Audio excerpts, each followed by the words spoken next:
Welcome to Lady Mythos. Tonight, I want to tell you about a god you already think you know.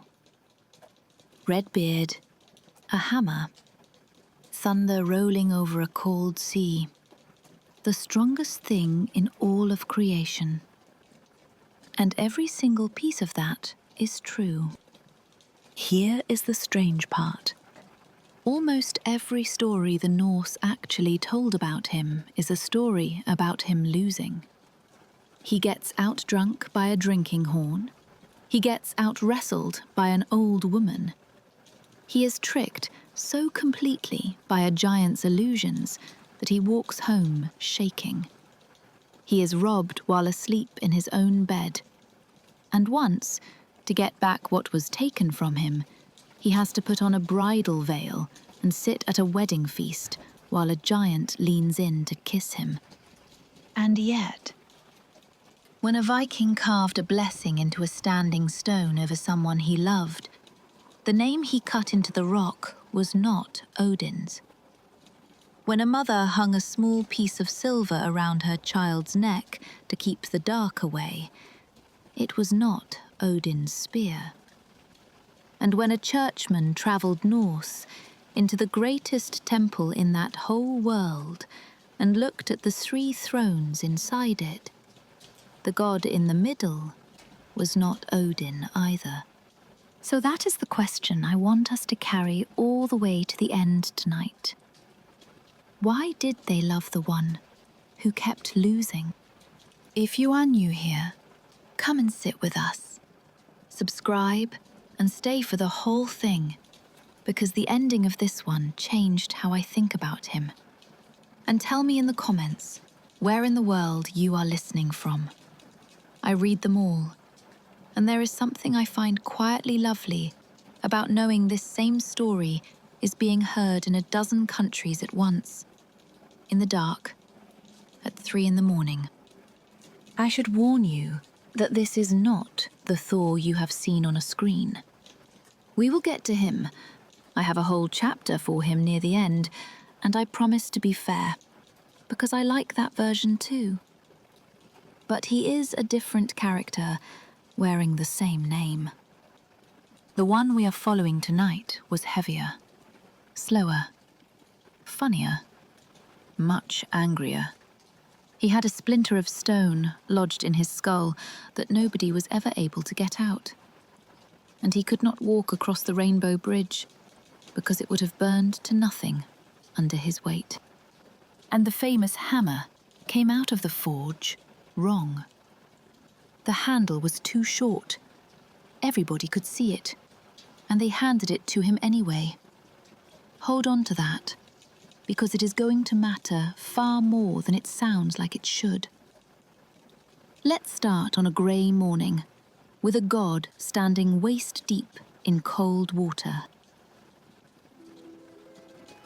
Chapter 1. The Son of the Earth. Who Thor really was in Norse mythology. Picture the light before proper sunrise. Grey, flat, no colour in anything yet. There is a river running fast and dark between low banks, and a man in it up to his waist, walking. Not swimming, walking. Pushing the water aside with his thighs like it is an inconvenience rather than a river. He does this every day. 4 rivers, one after another, before the Council of the Gods begins. The old poems even name them, which tells you how well known it was. Kurmt, Urmt, and 2 more called the Kurlaugur. And above him, arching across the whole sky, is the bridge the other gods ride over. It is the most beautiful thing in the 9 worlds, and he cannot use it, because the poems say it would burn away beneath him. He is simply too much. Everyone else takes the bridge. He takes the water. Not out of humility, and not because anyone asked. It is what the job requires. and nobody in any surviving story ever thanks him for it. His father is Odin, and you have heard of his father. His mother is the more interesting half. Her name is Jörð, and Jörð is not a goddess in a hall somewhere. Jörð is the earth, the actual ground. She is a giantess, one of the old race, and she is the soil under the farms and the rock under the soil. Sit with that a moment. The greatest giant killer in Norse mythology, whose whole reputation is built on breaking giants, is Six Giant himself. On his mother's side, he is the same stuff as the things he spends his life fighting. Nobody in the myths ever says it to his face, but it is there in every version, and once you have noticed it, you cannot stop noticing it. His hall is called Hrungnir, and one of the oldest poems makes a point of the size of it. 540 rooms. In a world of turf farms, where a rich man had one big room with a fire down the middle, somebody sat down and imagined 540. The largest building anywhere in Norse myth, and it belongs to the god of ordinary people. Even his address is disputed. One poem calls it Thrúðheimur, strength home, and Snorri calls it Thrúðvangur, strength fields. A small thing, but a warning about everything else we are going to look at tonight. He travelled by chariot, and the chariot was pulled by 2 goats. Not horses, goats. Their names are Tangrisnir and Tan the Njostr, Teeth-bearer and Teeth-grinder. And I think you can picture them from that alone. When those wheels rolled across the sky, that sound was the thunder. As for the man, every source agrees. Red beard, eyes people describe as burning, and an appetite the storytellers clearly found hilarious because they bring it up again and again until eventually it becomes a plot point in the strangest way imaginable. Now, his father got the kings. Odin got the poets and the war leaders and the men who wanted to be clever, the ones who would trade an eye for knowledge and hang on a tree for a secret. Odin is the god of people who get to make choices. Thor got everybody else. The farmers, the sailors, the weather, the dark outside the door, and you can measure that. Thor's name is buried inside thousands of real Norse names, generation after generation, and it is still in ordinary Scandinavian names today. Odin's is not, to anything like the same degree. Kings admired Odin. People named their children after Thor. Which brings me to the thing I have been leaving out. Everything I have just described is true of him before he owns the object you associate him with. At this point in his story, he has no hammer at all. And the reason he ends up with one is not a prophecy, or a gift, or a reward for anything noble. It is a spiteful, stupid practical joke played on his wife while she was asleep. Chapter 2. How Mjolnir was made, and why it came out broken. Her name is Sif, and the one thing everybody knew about her was her hair. Gold. Not blonde, not fair. Gold. Long and heavy and famous throughout Asgard. Loki cut it off. All of it, while she slept, right down to the skin. There is no explanation given, no grudge, no plan, no advantage to be gained. He did it because it was there to be done, And that is the most honest portrait of Loki in the whole cycle. Sif woke up, and then Thor found out. The sources do not linger, but they tell us what he said, and it is very specific. He was going to break every bone in Loki's body. Not kill him. Break every bone, one at a time, and the precision of that threat is what makes it frightening. Loki talked, because Loki always talks. He swore he would go down to the dwarves and come back with hair of real gold, and it would grow like real hair, and it would be better than what she had lost. So he went down, under the mountains, into workshops that never cool. He found a family of dwarves called the Sons of Ivaldi, the best in the world, and they made him what he asked for. Hair of spun gold, fine enough to move in the wind. And then, because they were showing off, they kept going. A spear for Odin called Hrungnir that never missed. A ship called Skidblathnir, big enough for an army that folded small enough to put in a pocket. Loki should have gone home. But he was pleased with himself, and when Loki is pleased with himself, he gets careless. And he ran his mouth at 2 other dwarves in another workshop. Brokr and his brother, whose name comes down to us as Sindri, or sometimes Itri. He told them they could never match this work. And they said, "What will you bet?" He bet his head. They went to the fire.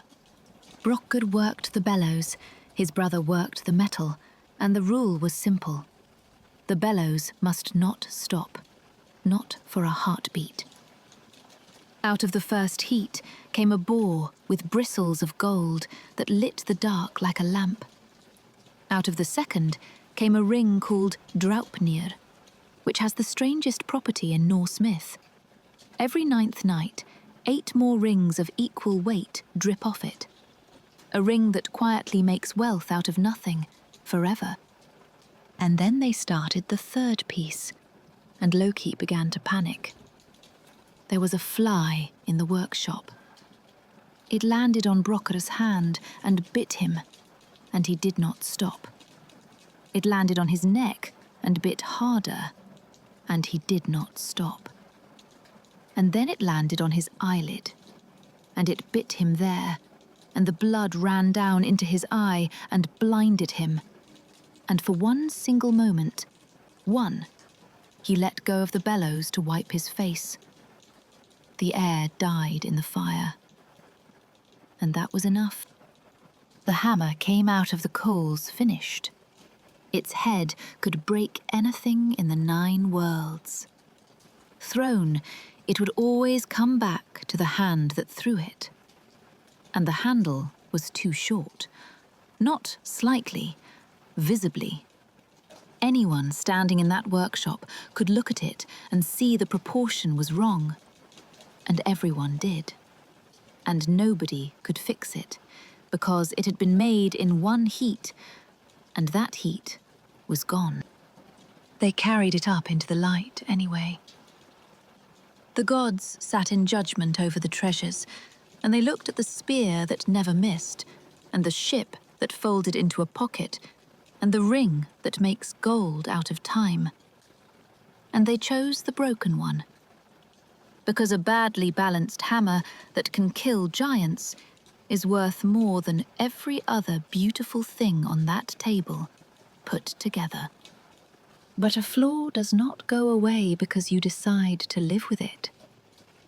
That hammer is so unbalanced that Thor cannot use it with bare hands. He needs iron gloves, called Jarngreipur, just to grip it, and a belt called Megingjörd to double his strength before he can swing it. The one object holding the world together fights its owner every time he picks it up. He has to armor himself against his own weapon before he can lift it. And Loki lost his bet, and Brokkr came to collect. But Loki had wagered his head, only his head, and he pointed out, quite correctly, that you cannot take a head without touching the neck, and the neck had not been part of the arrangement. It is the most Loki argument ever made, and the maddening thing is that it worked. So instead, the dwarf took an awl called Vartari and sewed his lips shut.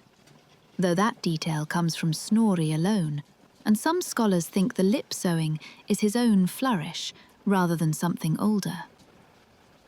Before we go on, hold on to one thing. Not the ring, not the spear, the handle. Chapter 3. Thor's Goats and the Boy Who Broke the Bone. Here is a small story most people skip, and it is one of the most revealing things in the whole cycle. It happens on a road, in the evening, at a farm belonging to nobody important. Thor stops for the night at a poor house, one room, a fire, a family in it, and they do what people did, which is offer him everything they have. The problem is that everything they have is not very much, and there is a god in the doorway who eats like a war. So he solves it himself. He goes outside and kills his own goats. Understand that this is not cruelty, and it is not a tragedy. It is a routine. He does it on the road, the way you might open a tin, because the hammer can bring them back. He butchers them. The family eats better than they have eaten in years, and in the morning, he lays the skins out on the floor, tells everyone to throw the bones onto them, holds the hammer over the pile, and the goats stand up, alive. There is only one rule. The bones must not be broken. The boy in that house was called Thjalfi, and Thjalfi was hungry in the specific way that farm children were hungry, and there was marrow in that thigh bone, and marrow is the best part. So he took his knife and split it, and ate what was inside, and threw the pieces on the skin with everything else, and went to sleep, and probably thought nothing of it at all. In the morning the goats stood up, and one of them could not put its weight on a hind leg. The sources describe what happened in Thor's face, and they describe it carefully. His grip tightened on the handle until the knuckles went white. His brows came down, and he did not move. That is the part that frightens me. Not the shouting, the pause. A god deciding, in a small room, in front of a family that has nothing, whether to bring the ceiling down. They threw themselves on the floor. They offered him the house, the farm, everything they owned, which was almost nothing, and none of it was worth a goat's leg, and they all knew it. So he took the children instead. Thjalfi and his sister Röskva walked out of their parents' house that morning and belonged to him from then on.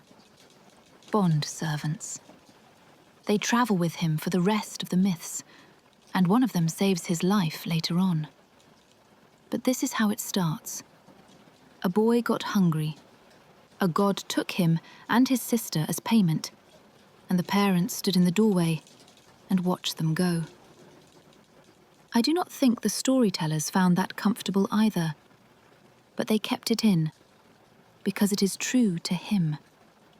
Thor is the god of ordinary people, and this is a story about what happened to some ordinary people who got a little too close.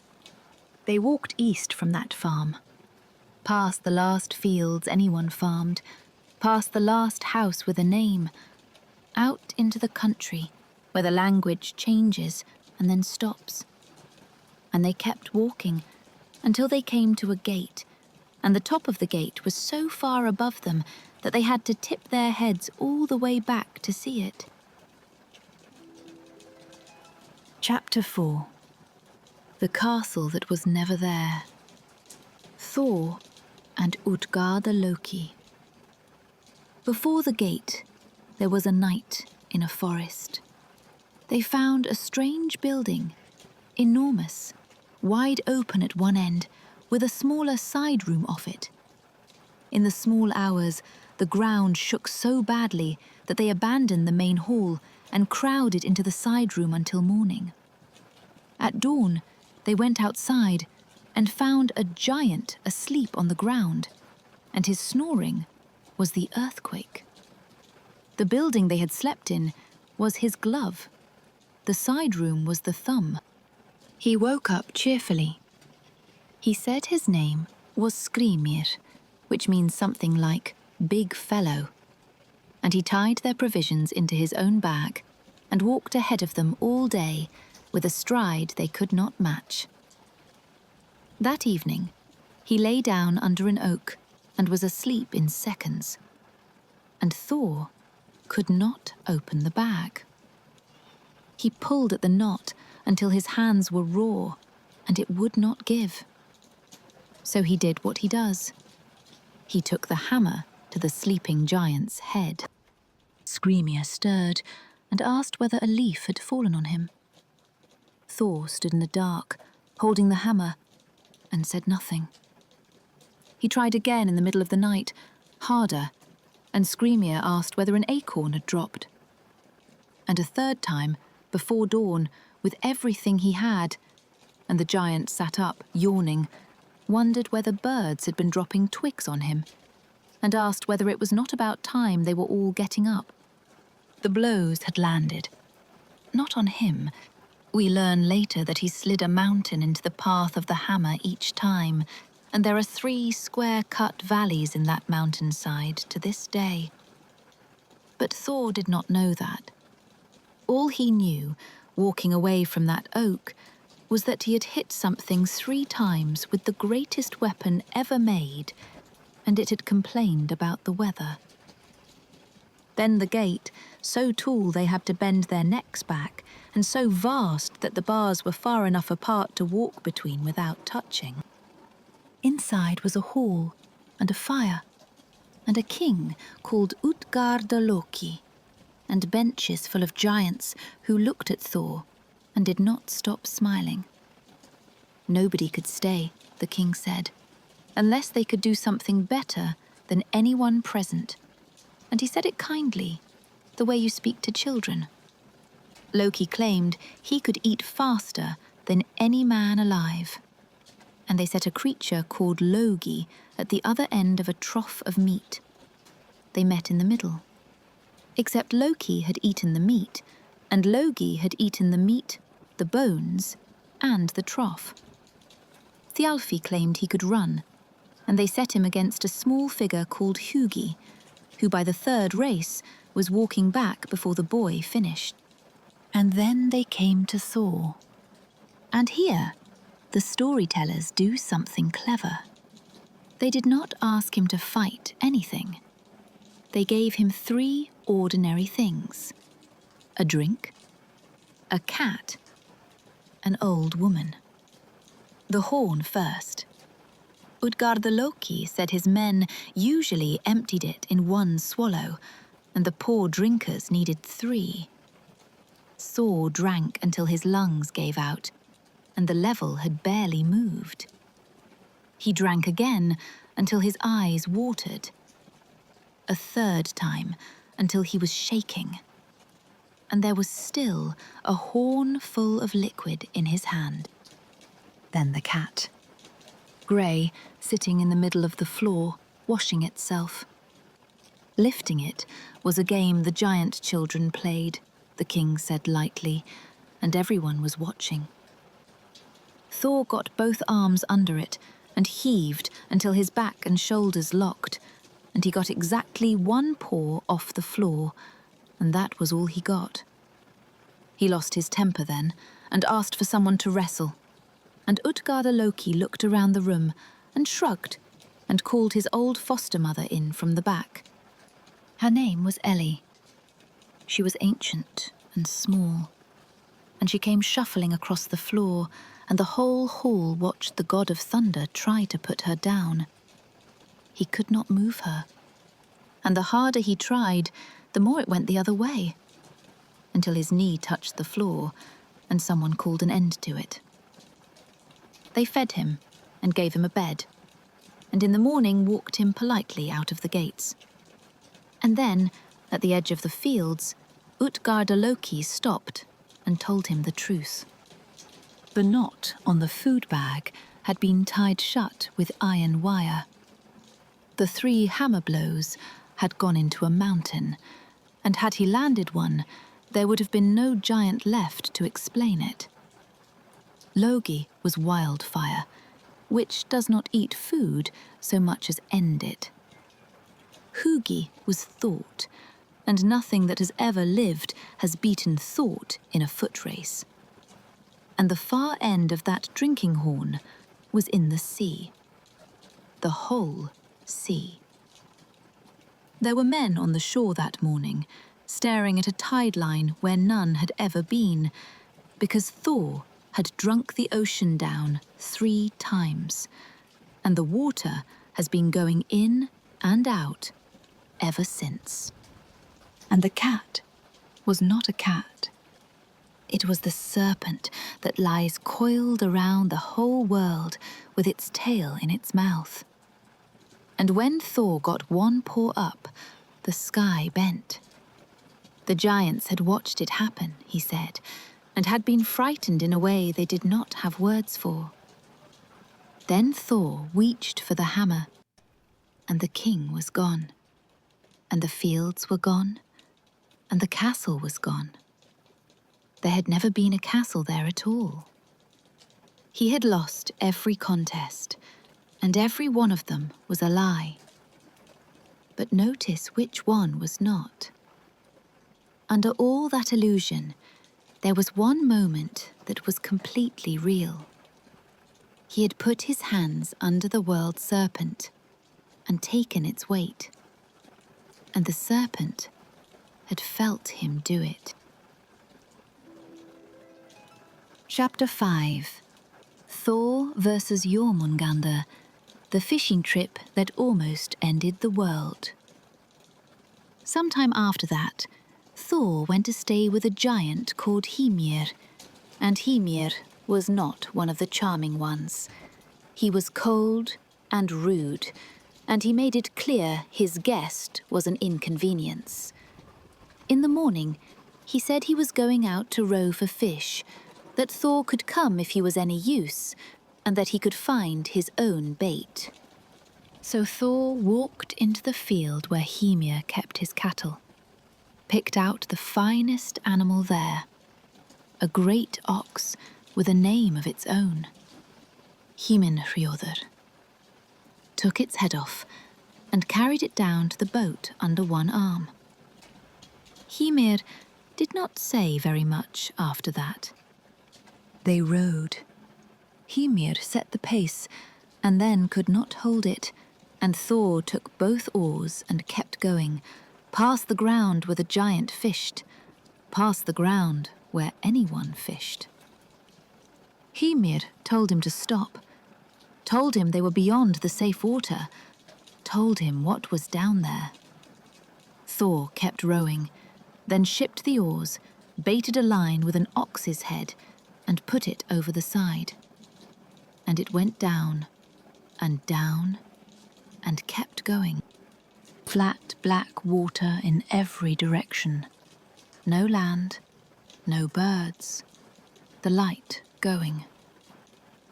2 of them in a small hull, and a rope running straight down into water so deep it has no bottom that anyone has ever found.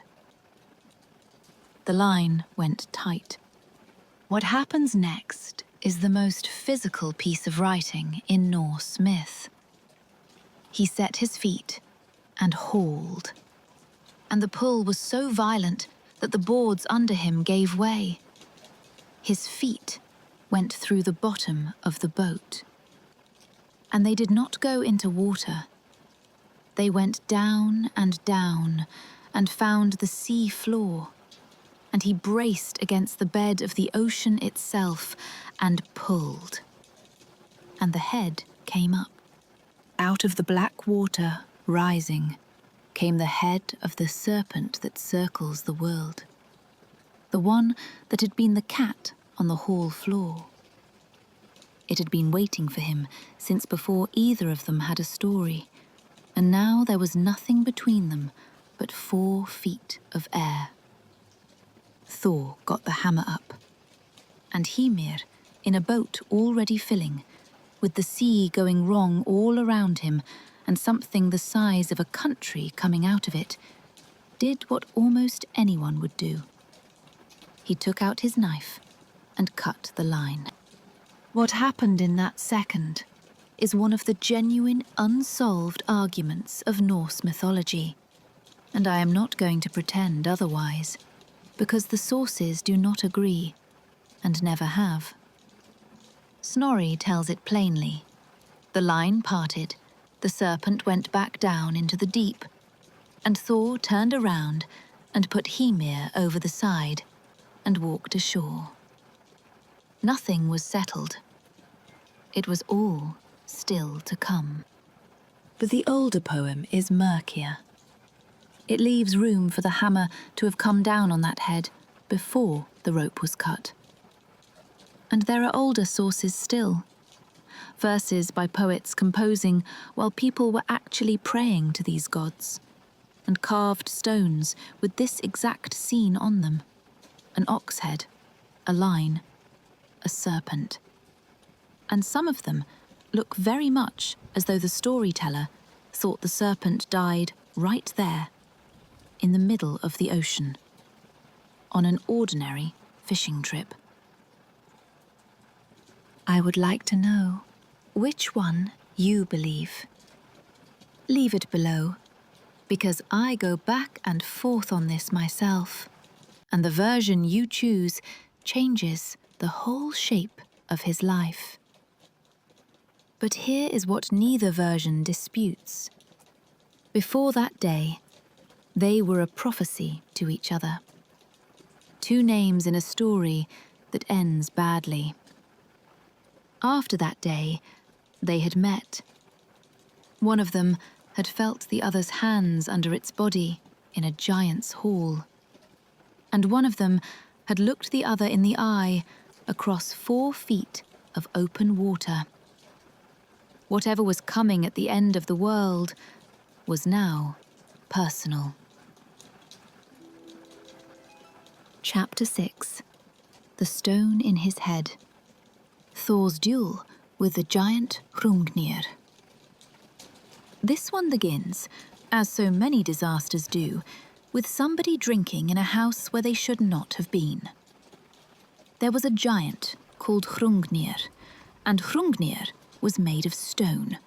Stone head, stone heart, a shield of stone, and a whetstone he used as a weapon, and the fastest horse in the giant world. Odin raced him, and won, but only just, and the race carried them both to the gates of Asgard. And once he was there, it would have been rude not to offer the man a drink. That was the mistake. They gave him Thor's cups, because they were the biggest, and he emptied them, and then emptied them again. And somewhere in there, he stopped being a guest and started being a problem. And he stood up in the Hall of the Gods and announced what he was going to do. He would sink Asgard into the sea. He would kill every god in it, and he would take 2 of the goddesses home with him. And he named them Freya and Sif. He named Thor's wife in Thor's hall. while drinking out of Thor's cup. Thor was not home. When he came home, he was told. What followed was arranged properly as a formal duel at a place called Hrungnir, because the giants insisted, and because even this had rules. And here, the giants did something I find genuinely strange. They were frightened of what was coming, so they built a second fighter. Out of clay. 9 leagues tall, standing in a field, waiting. But they could not find a heart big enough to put inside it. So they used the heart of a mare and called it Mokkurkalfi. And when it saw Thor coming across that field, this 9-league mountain of clay wet itself with terror.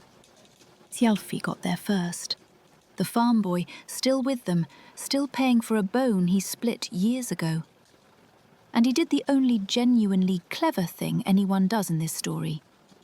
He told Hrungnir, in confidence, that Thor was coming at him from underneath, through the ground. And Hrungnir, who was made of stone and thought like it, laid his stone shield flat on the earth and stood on it to be safe. Which is how the god of thunder arrived from precisely the direction he always arrives from. Above, at speed, with nothing in between. The whetstone and the hammer met in the air. The whetstone lost. It shattered. But a piece of it kept going, and it went into Thor's skull and lodged there. And he went down at the same moment the giant did. And Hrungnir came down across him, one enormous stone leg over his neck, pinning him to the field. They could not get him out. The gods came, all of them, and put their hands on that leg and lifted together, and could not shift it. And their god of strength lay underneath it, and could not help them. And then, a 3-night-old baby walked across the field and lifted it off. That is not a figure of speech.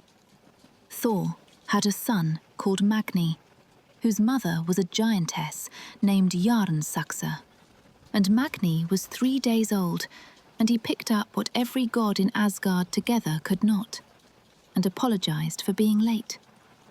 His father lay there and looked at him, and gave him the dead giant's horse on the spot. But the stone was still in his head. They sent for a woman called Groa, who knew the old chants, and she sat down beside him and began to sing the piece of rock out of the bone. And it started to work.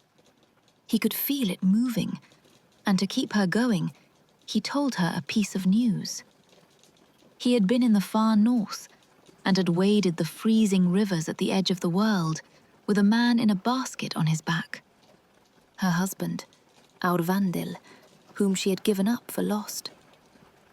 One of his toes had stuck out of the basket the whole way and frozen solid. So Thor had snapped it off and thrown it into the night, where it became a star she could go outside and look at. And her husband was alive, and would be here soon. She was so happy that she lost the words. She stopped mid-chant and reached for it. And it was gone. And the stone stayed exactly where it was. It never came out. Every story after this one, every giant, every journey, every argument in the hall, he is doing it with a splinter of a dead giant's weapon sitting in his skull. And somewhere else entirely, in a place he had never been, Loki had already been caught, and had already made a promise to save his own skin. A promise that was going to send Thor into the worst house in the 9 worlds, with no hammer, no belt, and no gloves. Chapter 7. No hammer, no belt. Thor in the fortress of Geirrod. Loki had borrowed Freya's falcon cloak. He did that sometimes, put on the feathers and go and look at things he had no business looking at. And on this occasion, he flew too close to the wrong house, and the giant who lived there, Geirrod, caught him and knew perfectly well what was inside the bird. He put him in a chest and left him there. No food, no water. 3 months. At the end of that, Loki agreed to anything. What Geirrod wanted was simple and very specific. Bring me Thor. Bring him without the hammer, without the belt of strength, and without the iron gloves. So Loki came home and was charming and suggested a journey. And Thor went. He did not check. He did not ask why. He did not think it strange that his travelling companion was suddenly so keen on a road east. He went because Loki asked him to. After everything, the hair, the wager, the food bag, all of it, he still simply went where Loki pointed him. There is something in that which is either the best thing about him or the worst, and I have never decided which. They stopped on the way at the house of a giantess called Gridr. She was not one of Geirrod's. She sat him down and told him what he had walked into and who was waiting at the end of the road. And then she went and got her own things and put them into his hands. Her belt of strength, her iron gloves, and a plain wooden staff called Gríðarvöllur. He went on with borrowed equipment and a woman's warning. Then came the river. It is called Vimur, and it was high when he stepped into it, and it kept getting higher. Up his legs, up to his waist, the way the 4 rivers at home came up to his waist, except this one was not behaving like water. It rose faster than rain could make it rise. It came up to his shoulders, and he looked upstream. Geirrod had daughters. One of them, Gjalp, was standing astride the river up in the mountains, and the flood was coming out of her. She was drowning him with her own body. He worked a stone out of the riverbed with one hand while holding himself against the current with the other, and he threw it. And he said something I think is the single most Thor sentence in all of Norse literature. He said that a river must be stopped at its source. The water dropped, but it was still dragging him, and he was going under, and what saved him was a rowan tree leaning out over the bank. He got a hand around it and pulled himself out of the water on the strength of a tree. There are people in Scandinavia who will still tell you the rowan is lucky. And then the house. And the house was worse than the river. They put him in a guest room with a single chair in it, and he sat down, and the chair began to rise. Slowly, up toward the roof beams, and there was no room up there, and it was not going to stop. So he jammed Gríðar's staff into the rafters and pushed down with everything he had, and the chair went back to the floor, hard, and there was a sound from underneath it. Geirrod's 2 daughters had been under that chair the whole time, lifting.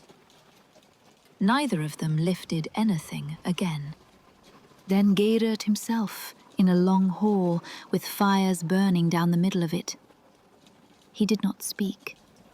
He lifted a lump of iron out of the fire with a pair of tongs, white hot, and threw it down the hall at his guest. Thor caught it, in borrowed gloves, and he did not put it down. Geirrod saw what was about to happen and got behind an iron pillar, and Thor threw it back. It went through the pillar, through the giant behind it, through the wall of the house behind him, and into the ground outside. And as far as the story is concerned, it is still going.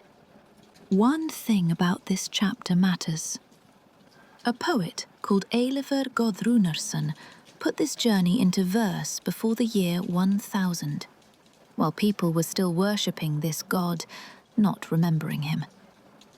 It is one of the very oldest Thor stories we have any record of, older than the manuscripts, older than Snorri, older than Christianity in Iceland. And what it is about is a god surviving the worst house in the world with nothing of his own. He came home. He put the hammer back where the hammer lived, and he slept. And it is here, on an ordinary morning after an ordinary night, that the strangest hour in Norse mythology begins. Chapter 8. The morning Mjolnir was stolen. He woke up and reached for it, and it was not there. The poem describes what he did next, and it is such a small, human, awful piece of observation that I cannot read it without wincing. He shook his beard. He shook his hair.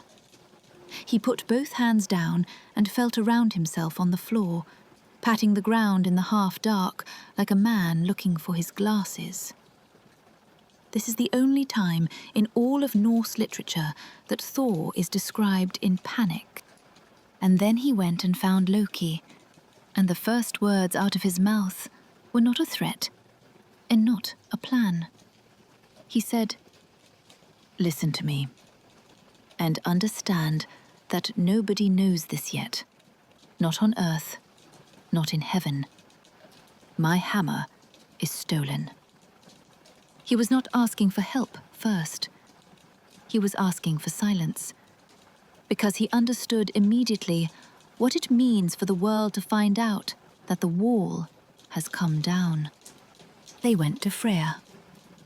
Thor asked to borrow her feather cloak so Loki could fly and search, and I love her answer, because there is no hesitation in it at all. She said she would give it to him if it were made of gold, and hand it over if it were made of silver. Take it. Go. Loki flew until Asgard was behind him, and the giant country was underneath him. And he found what he was looking for straight away, because whoever had done this was not hiding. There was a giant sitting on top of a burial mound.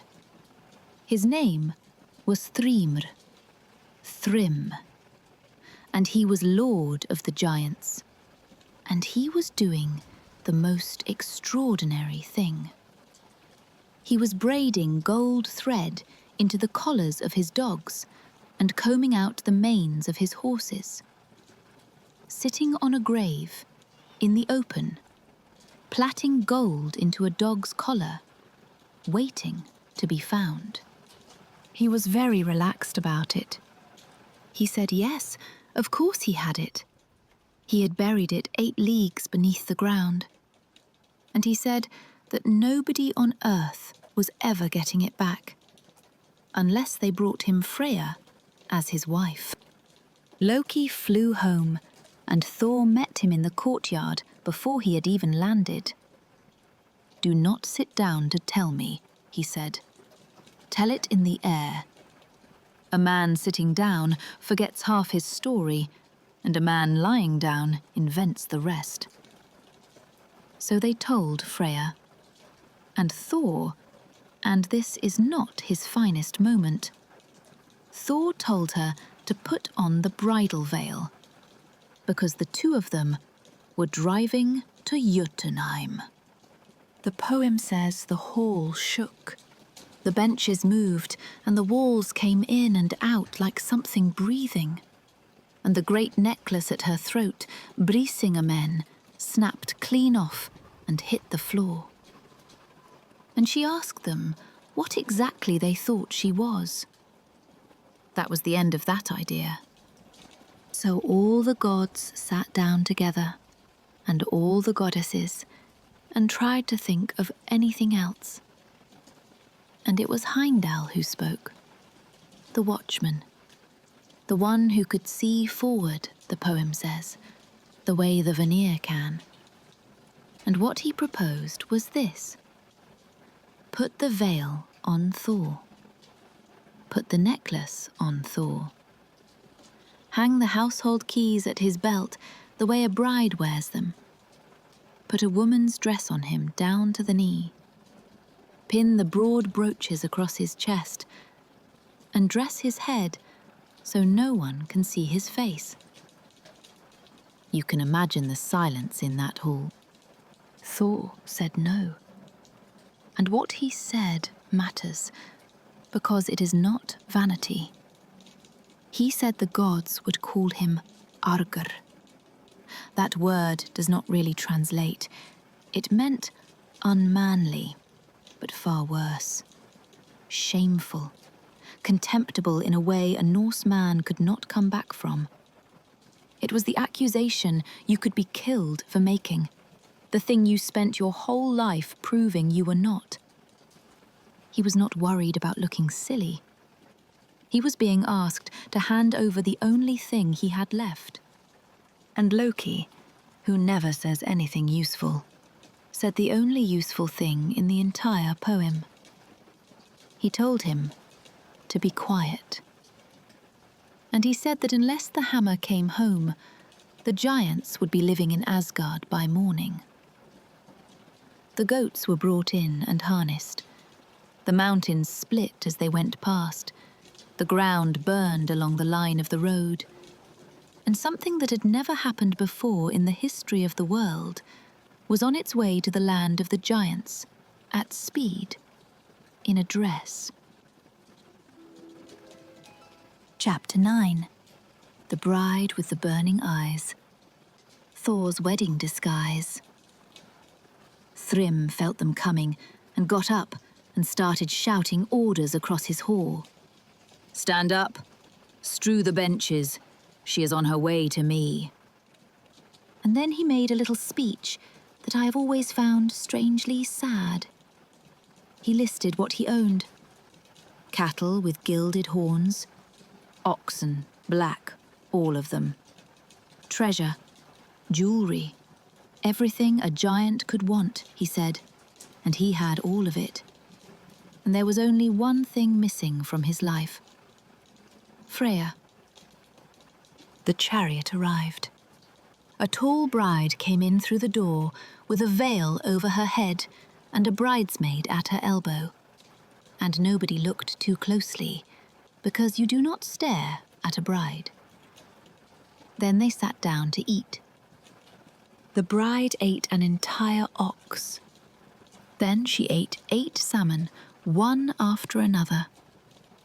Then she went through all the small delicacies that had been set out specially for the women at the table. And then she drank 3 casks of mead, alone, without stopping. Thrym put down whatever he was holding and stared. He said he had never in his life seen a woman eat like that, or drink like that. And the bridesmaid leaned across and explained, in a low voice, that the poor girl had not eaten a thing in 8 nights. Not one bite. She had been so wild with longing to get to Jotunheim that she had not been able to face food. Thrym found that very moving, and he bent down under the veil to kiss her. And he came back up so fast that the poem says he went the whole length of the hall, because he had looked into the face under that cloth, and he said that her eyes were burning. Not bright, burning, like something you should not put your hand near. And the bridesmaid, without missing a beat, said of course they are. She has not slept for 8 nights either. Same reason. That is Loki, at the absolute peak of his powers, and I do not think he is ever better than he is in this poem. Then Thrym's sister came forward, and she did what the groom's family did at a Norse wedding. She came to ask the bride for a gift, the traditional one, red gold rings off her fingers in exchange for her love and her welcome into the family. And Thrym, delighted, sitting among all his gold with his bride beside him, called for the hammer to be brought in. Because that is what you did. This is the detail that turns a comedy into something else entirely, and it is the best single fact in this whole story. At a real Norse wedding, the hammer was carried in and laid in the bride's lap to hallow the marriage, to make it holy. It was a blessing, a consecration, the thing that made the union real. Thrym was not being careless. He was being pious. He was following the rite exactly as it should be followed, on the happiest day of his life. They carried it in and laid it across the bride's knees, and the poem says that Thor's heart laughed inside him. Thrym went first, then the hall, then the whole household of the giants, one after another. And it did not take very long, and I am not going to linger on it, because the poem does not either. And last of all, Thrym's sister, who had asked so politely for a gift. The poem is very dry about her. She asked for rings, it says, and she got a hammer blow instead. That is how Thor got his hammer back.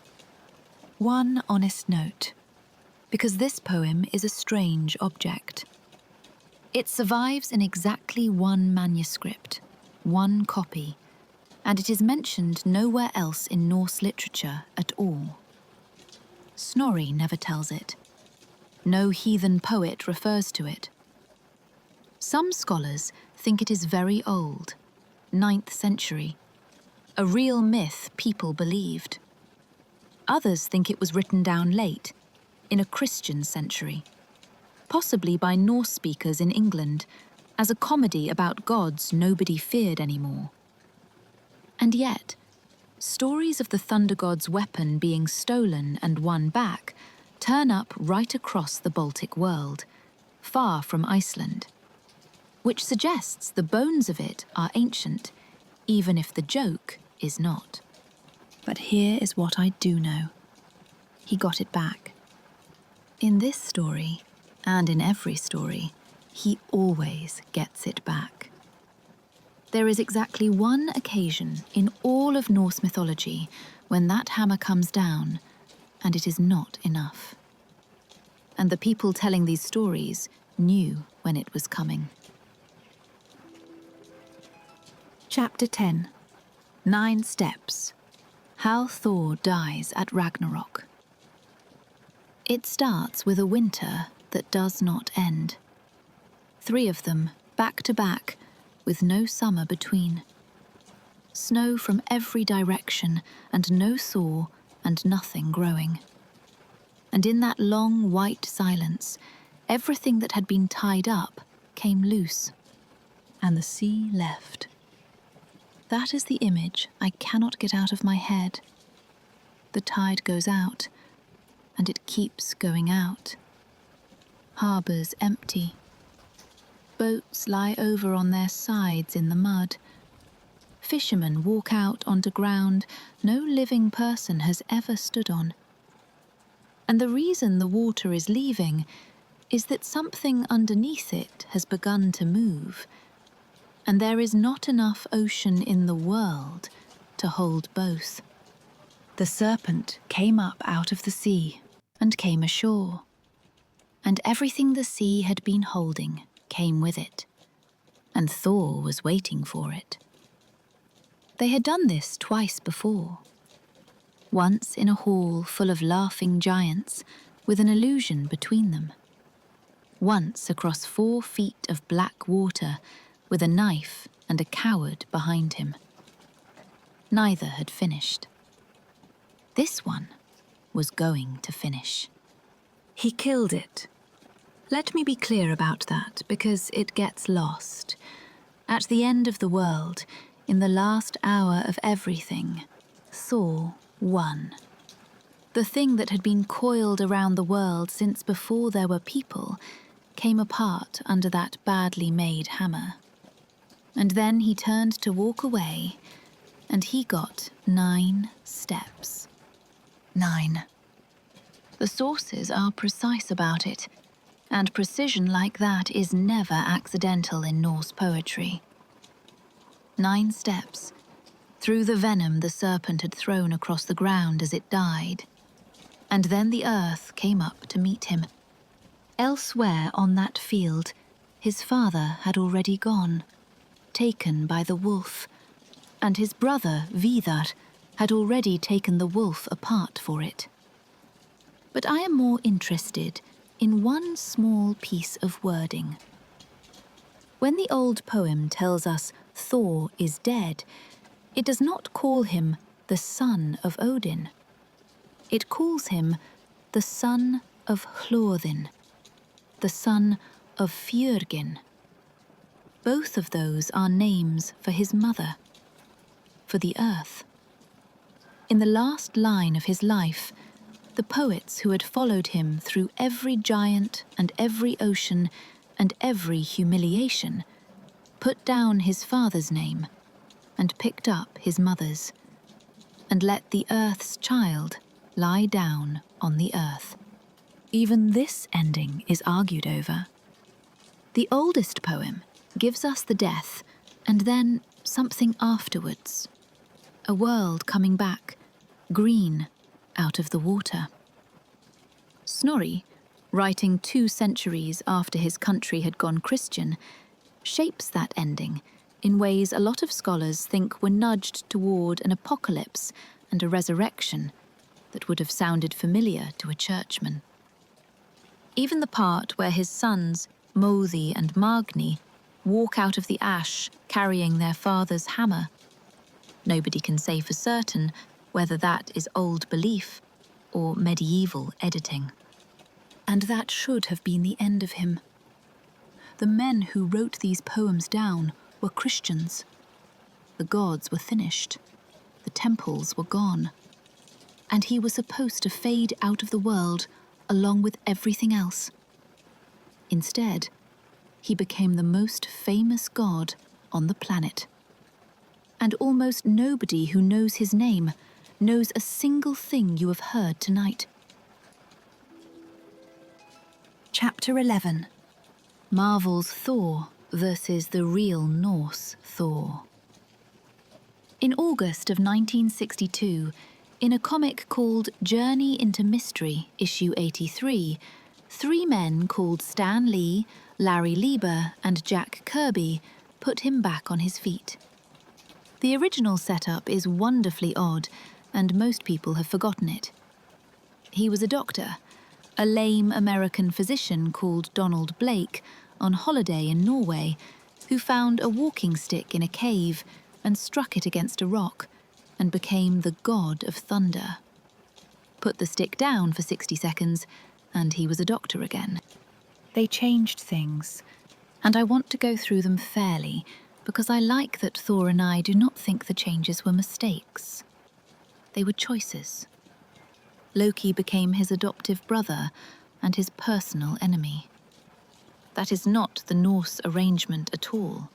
In the myths, Loki is Odin's blood brother, not Thor's brother of any kind, and he is not Thor's nemesis either. He is his travelling companion. The 2 of them are on the road together constantly, bickering, scheming, saving each other, and it is much stranger and much warmer than an enmity. The hammer became a test of worth. Only the worthy may lift it, and that idea is now so famous that people assume it is ancient. It is not.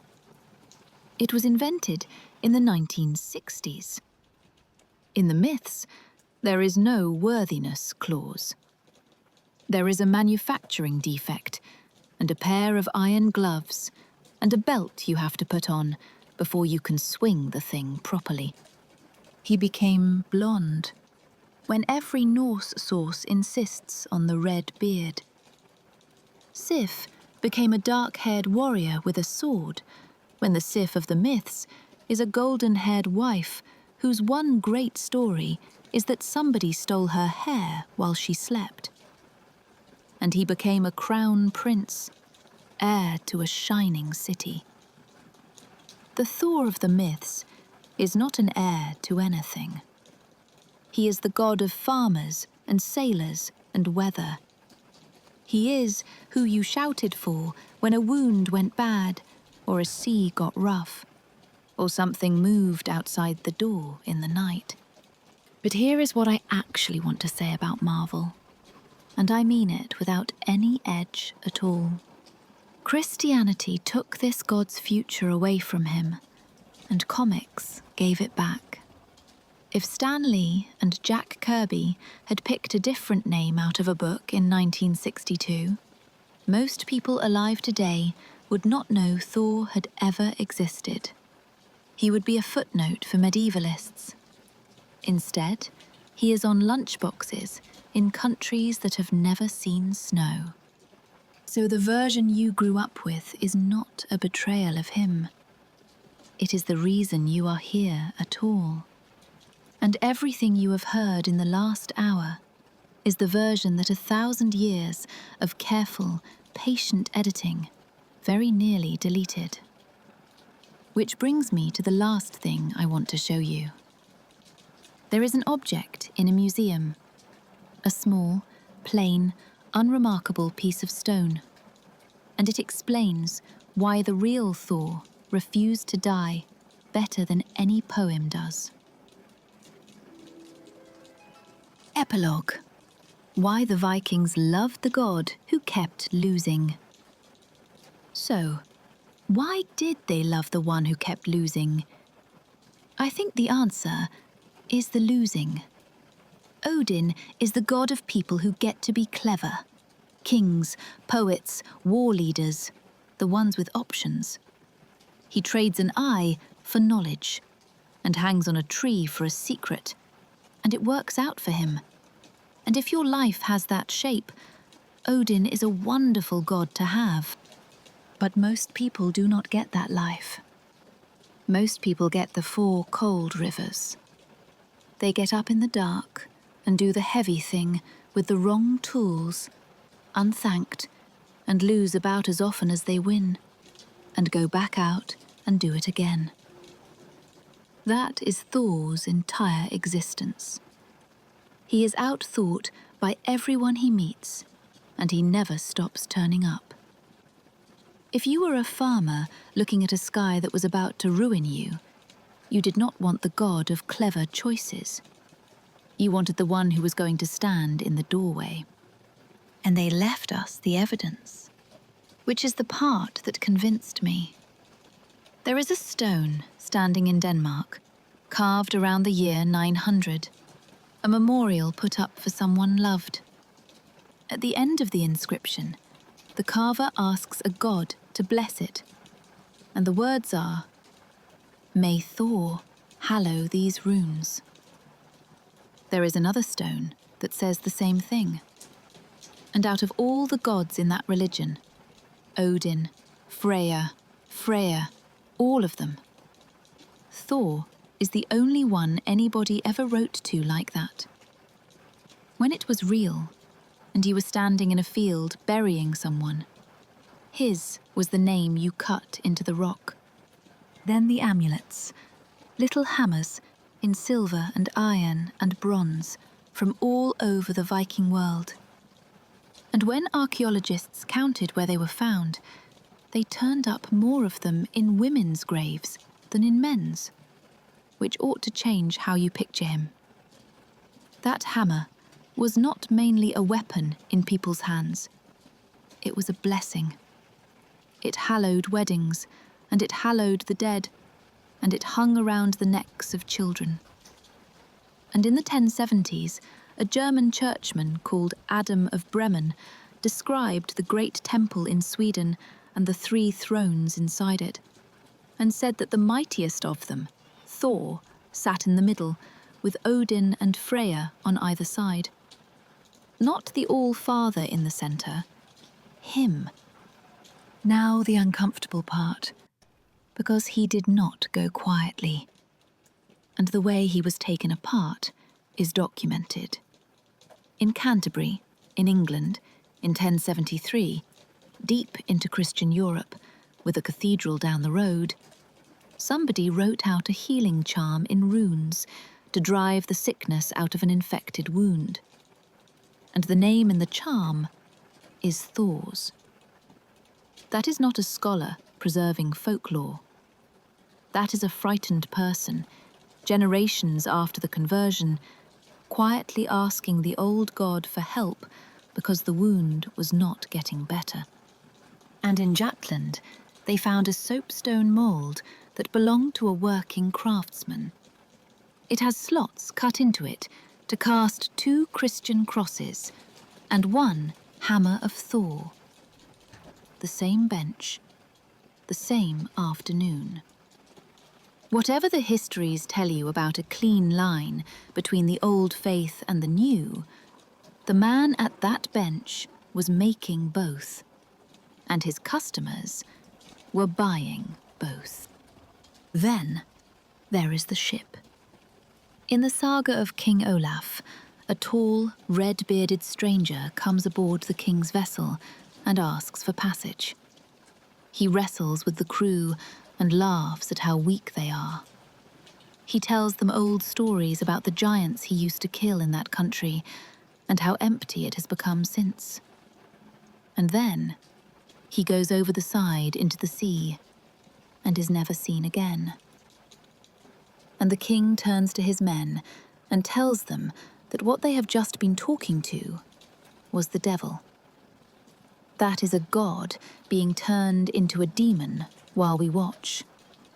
Same red beard, same strength, same laugh. One new frame around it, and he is no longer a protector. And I will leave you with the possibility that troubles me most. If that funny poem about the wedding dress really was composed late by Christians, then it is not an ancient sacred story at all. It is a joke told about a god after everyone had stopped being afraid of him. Which would mean the most charming thing we have about him is part of the same demolition. He is not alone in this. The English called him Hrungnir, the Germans Donar, the Celts had Tyrannus, and behind all of them stands one enormous striker god, older than any of these languages. And the story of his weapon being stolen and won back is told all round the Baltic, in places that never heard of Iceland. He is much older than his poems. Which brings us back to a workshop under a mountain, and a dwarf with blood in his eye, and a hammer coming out of the coals with a handle that was too short. Nobody ever fixed it. There was no second forging, no perfect version, no moment where the flaw was quietly written out. He carried a badly made weapon his entire life, with a stone in his skull no one could remove. Over 4 rivers every morning, because the beautiful bridge would not hold him. And that broken, unbalanced thing held the world up for as long as anything held the world up. Right until the last morning, when it came down on the end of everything and killed it, and bought its owner 9 more steps. I think that is why they loved him. Not because he was the strongest, because he was the one who kept going with what he had. If this one stayed with you, tell me below which moment got you, the boat, the wedding, or the 9 steps. Give it a like if you would like more of the Norse stories, and subscribe so you are here when the next one comes. Until then, thank you for listening. Yours, Lady Mythos.